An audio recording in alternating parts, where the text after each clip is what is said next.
Man, it's been such a crazy week, hasn't it? So, it has been crazy.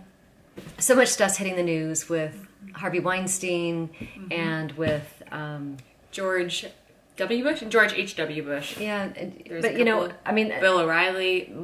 Like it actually doesn't stop with the amount of negativity and the amount of patriarchy. Yeah, the patriarchal oppression, whatever, all that kind of the sexual assaults that are coming to light now, that we kind of have known as women. We've known all this shit that's been going on all along, right? We've known, we've talked about it, we've shared it, we've actually shared it with loved ones, we've shared it with each other, we've shared it with people that we thought that would protect us, and it turns out that it really has not really done us a lot of good. Yes. Really, until now. And it seems like now, it's just on fire. We're thrilled. Yes. And we actually watched something yesterday that Reese Witherspoon had talked about. This is in 2015. And it was incredible. And it was from the Glamour mag, and it was women of...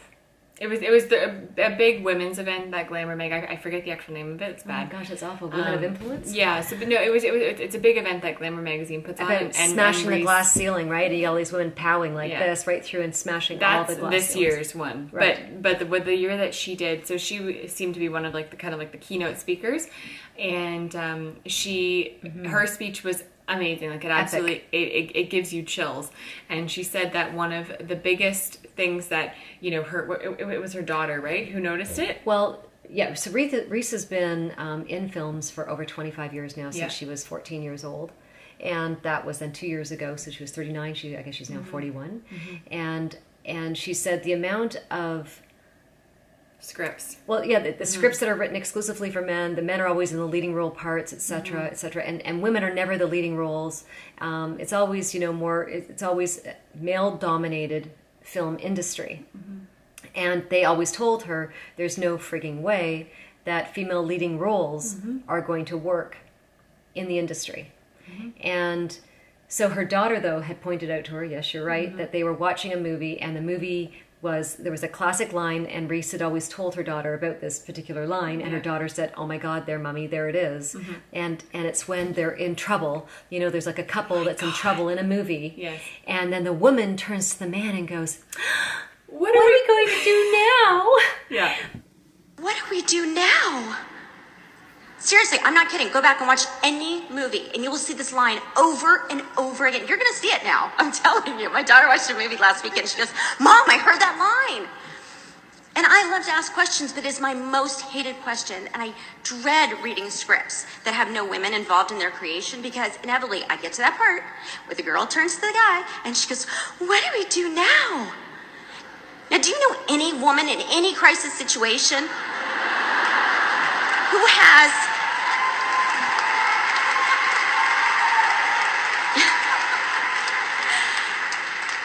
in any crisis who has absolutely no idea what to do? I mean, don't they tell women, they tell people in crisis, little children, that if you're in trouble, talk to a woman. And a woman turns to the man and goes, "Oh, honey, what do we Save do me, now?" save me. And Reese basically said, when have you ever heard a woman in any sort of crisis situation in real life ask a man, what are we going to do now? And it's so true. Women always know what to do. Because and she said it's time and time again that in every kind of catastrophic, crazy situation that goes on, they actually say to go and consult with the woman as to what to do. Yes. Because we're the ones that have that level head, we have that methodical thinking, we have that logic, that men don't have the brain that sort of breaks down what to do in sort of, you know, those situations where it's like do or die, right? Yes. And anyways, it was actually extraordinarily funny, and Yeah. everyone was clapping in that particular but I speech think that she had done. And I think like her speech was beautiful, and it kind of went on to say that she started this amazing production company that was all about empowering women, and she was told a number of times that it wasn't going to get off the ground, and that who's going to be a part of this kind of production company that's going to be more female-centric. Well, anyways, it grossed, I think she said, about $500 million. Yeah, in the very first year of business in 2012, Insane. it grossed $500 million. Like Amazing. And So- it was female director, female producer, female lead. The whole story was about female-centered stuff, and she proved them all wrong. That the world is very interested in it being a female-dominated film. So absolutely, we were excited about that.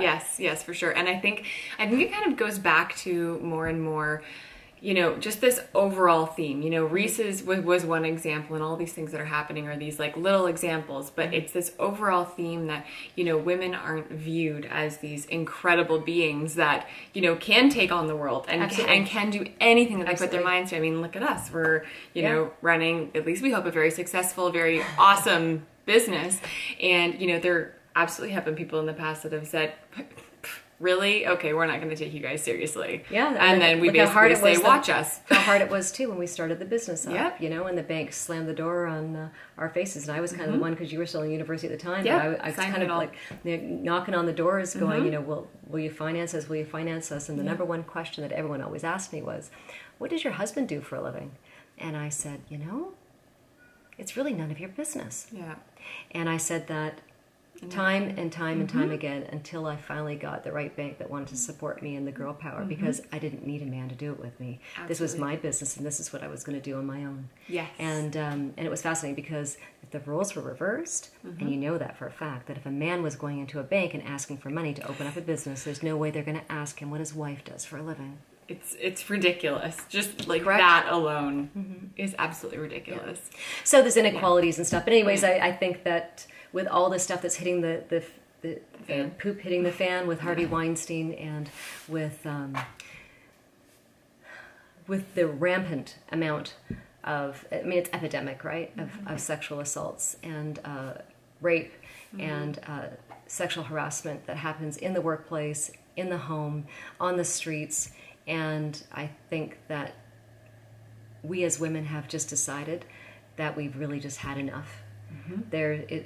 It's just at that point now where we've just had enough, and we're just not going to take it anymore. So I think that we're going to see this big transition of pushback, and women just, collectively having this beautiful, kind, strong voice. And it doesn't have to be any kind of craziness and wars or, fights or anything over it. It's just, now it is as it is, and we just stay centered with who we are in our magic.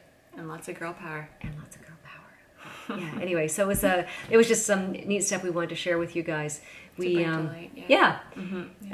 we're going to be talking about that, I think, more and more too within our blog, and it's almost like the balancing of the masculine and the feminine energy, and how we are all learning how to coexist on this beautiful planet together.